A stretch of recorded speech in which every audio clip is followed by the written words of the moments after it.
전립선암이 남성암 1위로 올라섰다는 거는 굉장히 큰 뉴스라고 저는 생각해요. 전립선암이 가장 대표적인 고령암, 노화 자체가 결국에는 가장 중요한 위험 인자가 됩니다. 모든 암이 마찬가지겠지만 전립선암은 초기에 발견되면 굉장히 치료가 쉽다고 되어 있거든요. 안타깝게도 그 전립선암은 아주 조용한 무증상 암입니다. 그래도 혹시 조기에 좀 발견할 수 있는 방법이 있으면 좋지 않을까 싶긴 하거든요. 그래서 남자분들한테 항상 말씀드리는 게 여러분은 알고 계시냐? 김철중의 이름은 낳는다.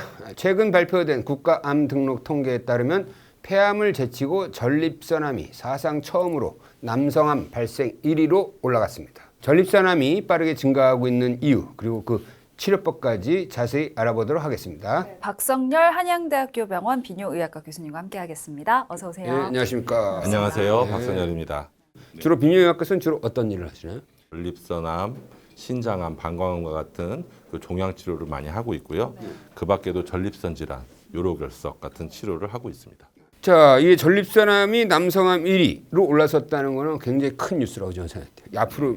앞으로 이게 꺾이지 않을 것 같아요. 그 고령 환자 늘기 때문에 이런 건가요? 전립선암이 가장 대표적인 고령암, 그 연령에 의존하는 그런 암이라고 생각을 하는데요. 노화 자체가 결국에는 가장 중요한 위험 인자가 됩니다. 전립선 같은 경우에는 나이가 들수록 남성 호르몬이 불균형이 발생하고 또 반복적인 염증, 세포의 유전자 변이가 증가하게 되는데 이런 것들이 전립선의 발생과 관계가 있습니다. 그 밖에 우리나라가 이제 서구화 시기가 되면서 또 육류 섭취 위주의 식단으로 바뀌면서 이런 것들도 전립선암 발생에 영향을 주고 있다고 생각합니다. 근데 이 전립선이라는 게 정확히 어디에 있고 또 어떤 역할을 하는 기관인지 그거 먼저 짚어주시면 좋을 것 같거든요. 전립선은 남자만 가지고 있습니다. 남성의 제2의 생식기라고 부르고 있고 전립선에서는 정액을 생산하고 이걸 보관했다가 이제 우리가 아이를 만들기 위해서 그럴 경우 이제 사정을 하기까지 하는 그런 기능을 하는 제2의 생식기라고 할 수 있습니다. 뭐 전립선 비대증도 그렇고 전립선염도 그렇고 이게 나이 들면서 이런 전립선에 왜 문제가 생기는 거예요?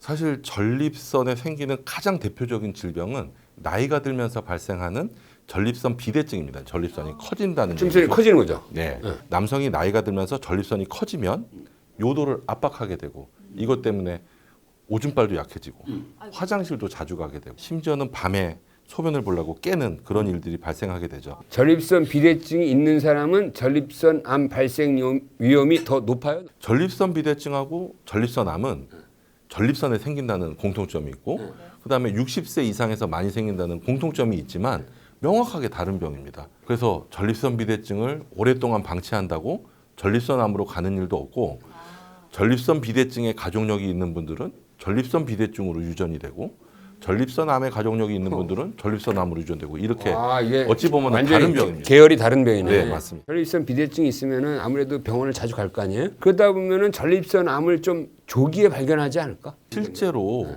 전립선암으로 증상을 가지고 병원에 오신 분들은 거의 없습니다. 대부분은 그냥 건강검진이라든지 소변 보기가 불편하니까 비뇨학과 가서 이제 전립선을 체크를 하는데 이 전립선 건강을 체크하는데 필수적으로 들어가는 검사가 PSA라고 하는 전립선 특이 항원이 있는데 이 수치를 높게 나타날 경우에 이제 전립선암을 의심하게 되는 거죠. 이제 PSA 검사를 해서 몇 이상이 암을 의심할 수 있는 거죠? 이게 사실 나이라든지 상황에 따라서 굉장히 다양한 수치가 있는데 일반적으로 권고되는 거는 4 이상. 그래서 한번 다시 검사도 해야 되고 이거는 절대적으로 정상이 아니기 때문에 전립선암이 있는지 반드시 확인을 해야 된다. 예를 들어서 3.1 그다음에 6개월 후에 했더니 3.7 또 6개월 했더니 3.9 이렇게 4는 아직 안 넘었지만 점점 올라간다. 이거는 어떤 사인인가요? 사실은 그게 오히려 암에서는 더 특징적으로 나타나는 거라고 보고 있는 매년 검사를 하시다 보면 이 올라가는 속도가 나옵니다. 근데 이게 1년에 0.75 이상으로 올라가면 굉장히 가파르게 올라가고 있다 보고요. 또 한 가지로 말씀드릴 수 있는 거는 전립선 크기 대비 전립선 그 PSA 수치도 저희가 따져보고 있습니다. 그래서 남자분들한테 항상 말씀드리는 게 여러분은 전립선 크기가 얼마인지 알고 계시냐? 이렇게 많이 여쭤봅니다. 어떤 암이든 간에 조기에 좀 발견을 해서 빠르게 치료를 하는 게 무엇보다 중요하지 않을까 싶거든요. 그럼 조기에 발견할 수 있는 어떤 증상이 있다면 안타깝게도 그 전립선암은 아주 조용한 무증상 암입니다. 그러다 보니까 이제 증상으로 진단된 전립선암은 사실 굉장히 진행된 경우가 많고요. 전립선암이 이제 뼈로 전이를 잘하는 암으로 알려져 있어요. 그러다 보니까 허리가 아프거나 골반이 아파서 정형외과를 갔는데 느닷없이 암이 의심된다 이렇게 듣고 벌써 전이된 암이네 그거는. 그렇죠. 이거 전이암이니까 사실 사악이죠. 그래서 굉장히 늦게 발견되시는 경우도 있습니다. 우리나라에서 지금 가장 흔한 나이가 몇 살이에요? 전립선암 발생. 60대라고 보시면 됩니다. 이것도 사실 가족력이 좀 있는 거예요. 가족력이 없는 암은 없겠지만 전립선암은 비뇨기 종양 중에서는 아주 대표적으로 가족력이 있는 암입니다. 사촌 이내 직계 가족에서 한 명의 전립선암이 있으면 일반적인 경우보다 한 3배, 2분, 3분 이렇게 있으면 뭐 10배 이상 그 암 위험도가 올라간다고 돼 있어서 환자분이 이제 진단이 되셔서 오시면은 그분을 치료하는 것도 있지만 그 가족들 중에 그런 이제 남자분들이 있으시면은 한번 간단하게 개인 병원에 가서 PSA라도 검사해 보시도록 그렇게 안내하고 있습니다. 교수님께서 초기에 증상이 거의 없다라고 하셨는데 그래도 혹시 조기에 좀 발견할 수 있는 방법이 있으면 좋지 않을까 싶긴 하거든요. 모든 암이 마찬가지겠지만 전립선암은 초기에 발견되면 굉장히 치료가 쉽다고 되어 있거든요. 근데 안타깝게도 그 전립선암이 이제 최근에 막 많이 발생하다 보니까 아직까지 국가암 검진에 포함이 되어 있지는 않습니다. 결국에는 본인이 직접 방문하셔서 검사를 하시는 수밖에 없고요. 보통 저희가 이제 조기 검진으로 한 40세 이상부터는 암뿐만이 아니라 전립선의 상태를 한번 확인해 보셔라 이렇게 추천을 드립니다. 이 전립선의 상태를 확인하는 게 뭐 굉장히 복잡하진 않아요. 그래서 뭐 피 검사 간단하게 하시고 초음파 정도 하시면 어느 정도의 전립선 건강을 체크할 수가 있겠고요. 현재로서는 가장 결정적인 PSA잖아요. 네. 그러니까 조기에 이제 발견할 수 있는 방법이 PSA 검사를 딱 했을 때 애매해. 네. 이제 그럴 때 그 다음에는 어떤 단계를 밟아야 되나요? 전립선 특이항원이라고 그래서 전립선 그 세포가 있습니다. 그 세포 안에 있는 이제 항원인데 전립선 세포가 파괴되는 환경에서 PSA가 올라갈 수 있게 되어 있는데 이게 꼭 이제 전립선 암 때문에 파괴돼서만 올라가는 게 아니라 전립선염 이런 염증성 질환에서도 올라갈 수 있고요. 그다음에 우리가 요즘 많이들 즐기시는 그 자전거 또는 이제 오토바이, 승마 같은 경우도 굉장히 오랜 시간 동안 하게 되면 전립선이 이제 회음부에서 자극을 받아서 일시적으로 수치가 올라갈 수도 있고요. 전립선이 아까 그 사정할 때 관계 있는 장기라고 그랬잖아요. 사정을 하게 되면 이제 전립선이 자극을 받습니다. 그래서 한 2, 3일 정도는 이 PSA 수치가 실제로 사정만으로도 올라가기 때문에 저희가 PSA 한 번 높게 나왔다고 무조건 바로 막 암이라고 조직 검사를 하는 게 아니라 술도 드셨냐, 뭐 사정하신 적은 없냐, 뭐 염증은 없었냐, 금욕도 좀 하시고 자극이 될 만한 것들은 한번 높으셨으면은 전립선 상태를 좋게 해서 피 검사를 하시는 게 더 좋은 거죠. 그럼 그렇게 해서 이제 다시 검사를 해봐야 된다. 이제 팔로우업을 해야 된다 했을 때 몇 개월 있다 해요? 그거는 정해져 있지 않은데 사실은 PSA가 굉장히 이제 높을 경우에는 즉각적으로 다시 하는 즉각적으로. 거예요. 근데 이제 애매할 경우에 특히 뭐 염증이 의심된다든지 그럴 경우에는 항생제 치료를 한다든지 뭐 그런 거를 해보고 보통 3개월 이내에 다시 검사를 하게 됩니다.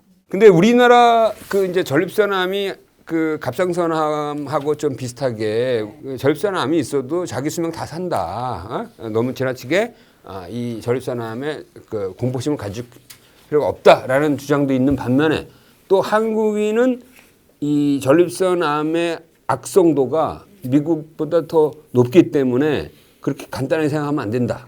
이런 주장이 있잖아요. 어느 게 맞는 거예요? 사실 일반적인 전립선암은 다른 암보다 순한 암인 것은 사실입니다. 하지만 이제 전립선암은 이제 하나의 암이 아니고요.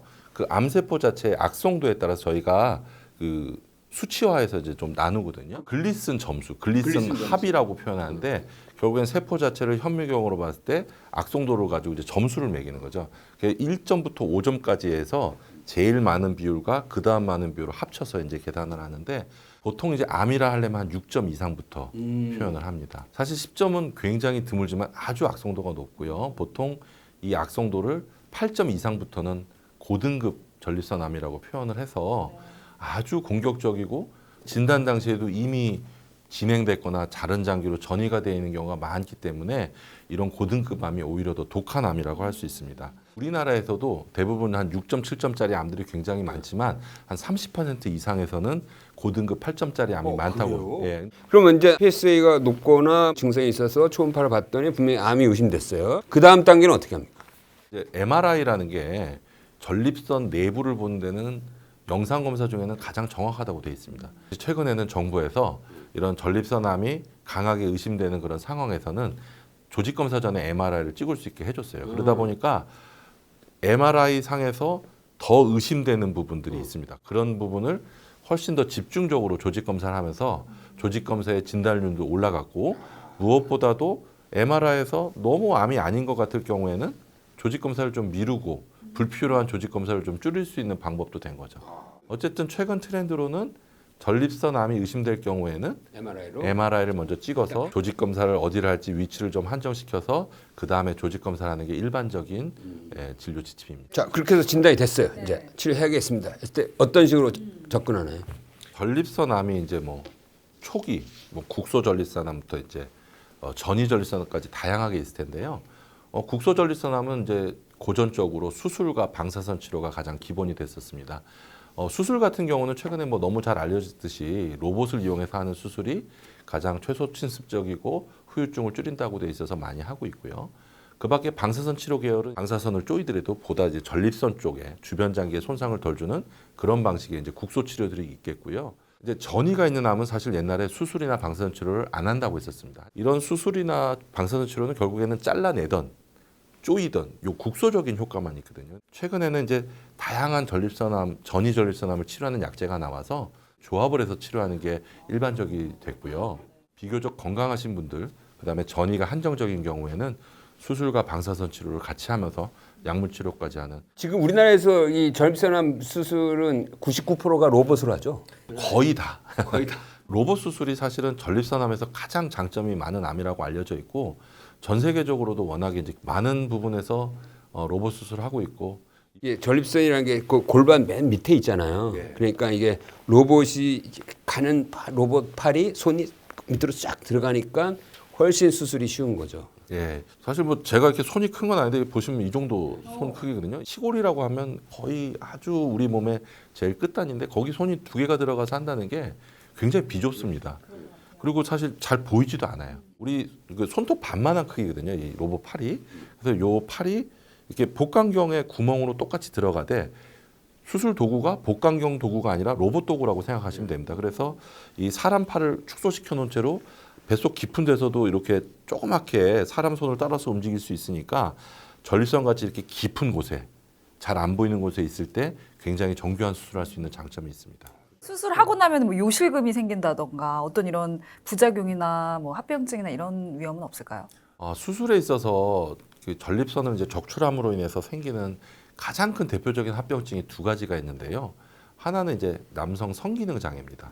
전립선이 뭐 사정도 하고 그런다고 그랬는데 이 발기되는 쪽의 신경이 이제 전립선 바깥쪽으로 지나가게 되니까 그런 부분에 대한 후유증이 또 나타날 수밖에 없고 요실금이 또 생길 수가 있습니다. 그 이유는 이 전립선이 어쨌든 그 요도 괄약근하고 아주 밀접하게 연결이 되어 있는데 전립선을 적출하려면 요도 괄약근을 아예 안 건드리고는 수술할 수 없다 보니까 어떤 이런 요실금이 발생이 아주 대표적인 합병증이었는데 최근에는 이제 로봇 수술이 되면서 이런 많은 합병증들이 조금은 극복이 되고 있는 면이 있습니다. 로봇을 도입되고 나서부터 확실히 요실금 발생이나 발기부전 발생하는 비율이 좀 떨어져요. 굉장히 많이 떨어졌어요. 떨어졌습니다. 왜냐하면 이게 중요한 게 요새 젊은 환자들이 많잖아.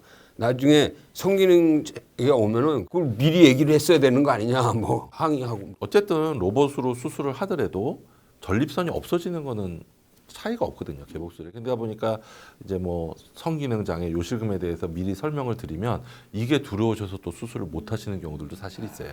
그러니까 환자의 나이나 라이프 스타일, 뭐 앞으로 어떻게 살아갈지 그거에 맞춰서 치료법을 결정하도록 하는 게 제일 합리적인 거네요.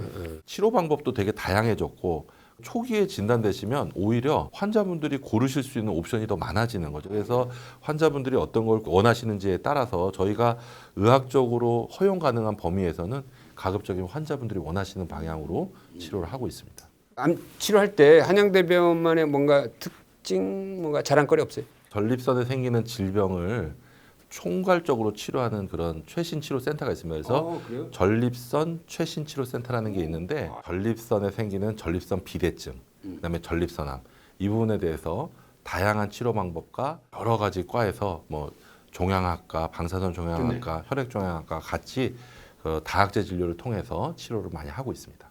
좋네요. 네, 전립선암이 남성암 1위로 올라온 만큼 또 전립선 건강을 잘 지키는 게 굉장히 중요할 것 같은데요. 이쯤에서 이제 여러분들이 궁금해할 만한 팩트 체크를 좀 해보는 시간을 갖도록 하겠습니다. 첫 번째 질문 드리겠습니다. 육류 섭취가 전립선암 발병을 높일 수 있다. 세모입니다, 세모. 정확히 말씀드리면은 동물성 지방 섭취가 전립선암의 발병률을 높이지 살코기 섭취는 비교적 안전합니다. 하지만 이제 육류 섭취를 하다 보면 어쩔 수 없이 동물성 지방을 많이 드시게 되니까 이제 그런 얘기가 나온 건데요. 이런 이유는 육류 섭취가 그동안 많았던 서양 국가가 전립선암 발생이 높고 일본인들을 대상으로 이제 조사한 보고가 있었는데 본토에 있는 일본인과 미국으로 이주한 일본인들 사이에서 미국으로 이민 간 일본인이 전립선암이 더 많다는 이유 때문에 유전적 요인도 있지만 동물성 지방 섭취가 전립선암의 발생을 증가시킨다고 알려졌던 근거가 됩니다. 토마토나 토마토 주스를 많이 먹으면 전립선에 좋다 이런 이야기를 제가 들어본 적이 있거든요. 일리가 있는 말인가요? 이거는 사실 뭐 잘 알려졌는데요. 토마토에 이제 붉은 색소가 라이코펜이 있습니다. 라이코펜. 이 라이코펜이 섭취하는 게 이제 전립선암뿐만이 아니라 전립선 건강에 도움이 된다고 잘 알려져 있고요. 토마토를 많이 섭취하는 국가가 사실 이탈리아거든요. 이탈리아가 주변의 유럽 국가보다 전립선암 발생이 적다는 그런 재밌다, 보고가 이거. 있습니다. 사실 보통 토마토를 이제 날걸로 드시는 게 더 좋다고 알고 계시는데 토마토를 날것으로 드시는 것보다는 약간 삶거나 오일에 데치거나, 그러니까 우리 뭐 파스타에 하는 그런 토마토 요리처럼 그렇게 드시는 게 라이코펜 섭취가 더 좋다고 알려져 있습니다. 다음 팩트 체크 해보도록 하겠습니다. 정관 수술을 하면 전립선 암에 걸릴 수 있다. X입니다. 예전에 이제 정관 수술했을 경우에 정자 지나가는 걸 막아버리니까 전립선 쪽에 뭐 이렇게 우열이 생겨서 암이랑 관련이 있을 수 있다라는 그런 보고가 있었지만 근거가 없는 거로 알려져 있고요. 직접적으로 정관 수술은 전립선하고 관계가 없기 때문에 안심하시고 정관 수술은 받으셔도 됩니다. 다음 질문 드리겠습니다. 커피가 전립선암을 유발할 수 있다. 요것도 사실은 X입니다. 환자분들이 워낙에 많이 물어보셔서 저도 찾아봤는데요.